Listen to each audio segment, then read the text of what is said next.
Supreme Magus, Web Novel, Chapter 499, On the Prowl Part 1. Lith thanked Prowl before he left and started to plan his next move. Well, for once the kingdom is being really helpful instead of just trusting me to clean up their mess. He thought, now I can search the city for enemies. Once I find them, the tracker will lead me to their nest. Easy peasy. Yet even after scouting the entirety of Magus twice, the magical device didn't pick up any signal, making Lith doubt it even worked in the first place. After even a third round of the city gave no results, Lith felt dispirited. Time to fill up on spirits. He sighed as he went back to the Prancing Griffin for a few draft beers. Ever since he had made the kitchen staff quake in their boots with an alleged infective disease, the tavern was much quieter. Lith was one of the few brave souls that still dared to step inside, so the waiters treated him like a VIP. The fear of ending up locked in isolation along with Zellos, their employer, was a strong motivator. Yet he didn't eat anything that didn't come out from his pocket dimension. Unlike the freshly tapped beer, food couldn't be prepared in front of him. I don't have much time, but luckily neither do the wargs. He thought. The first warrior was weak while the second one was already a hybrid. If I'm lucky, the lack of food will prevent them from focusing on magic and slow down the abomination fragment's development. If I'm not, I might have to face a small army of hybrids or a single combined entity. According to Prowl, all of my wargs bear fragments of the same creature. It wouldn't surprise me if they merged into one like the second warrior did to boost its strength.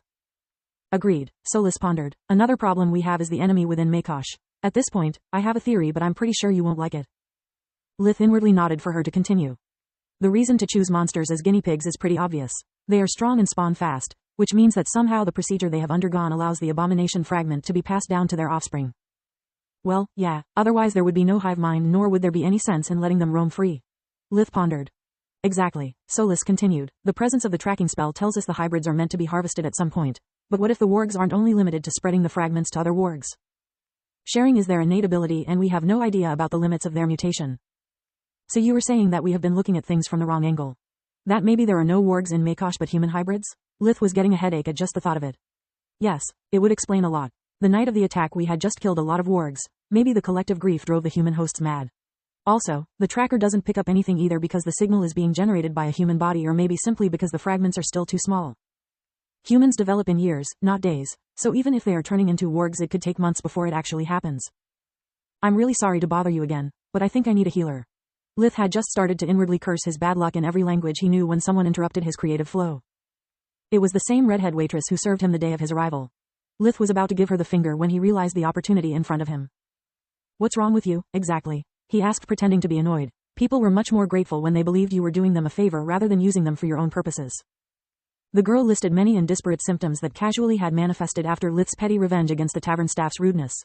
It only took him a glance to diagnose her and he used a touch of invigoration, just to stay on the safe side. Hypochondria, he thought. It's pretty bad, but nothing contagious. He actually said. It wasn't a lie and made Solus laugh heartily. Can you help me? She asked on the verge of tears.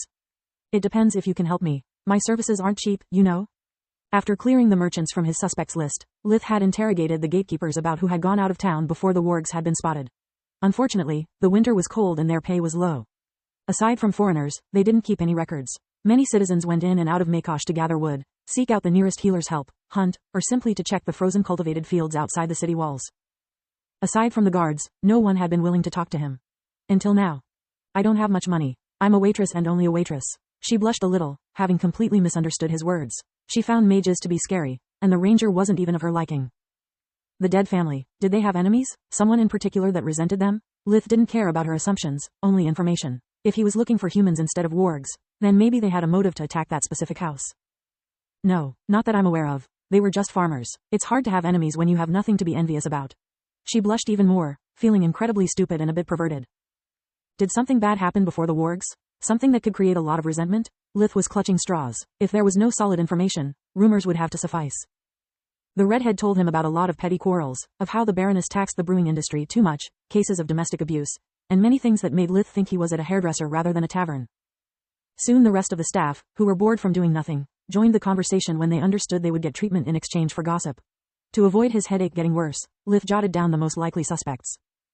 Workers who had unjustly lost their jobs without receiving any support from their peers, grieving parents who had lost their children due to the constant harassment from their fellow citizens having driven a foreign healer out of town before winter, and things like that. If I lost everything because of those blockheads, I would cheer for the wargs too. The more I hear about this city, the more I wish I could just wash my hands of its fate. At least the wargs fight for each other. These guys would sell their mother for a few coins. He thought. Lith's new suspect list was longer than his arm. The silver lining was that no one aside from a couple of waiters with the flu needed any healing. He just chanted a few light magic cantrips and pretended to have cured them of a few illnesses he made up on the spot, earning their gratitude and a steaming steak on the house. He was just about to comment about how delicious it was while Solus stressed the importance of being nice to others, when his army amulet rang. The wargs had just attacked a nearby village's granary, leaving him no time to spare.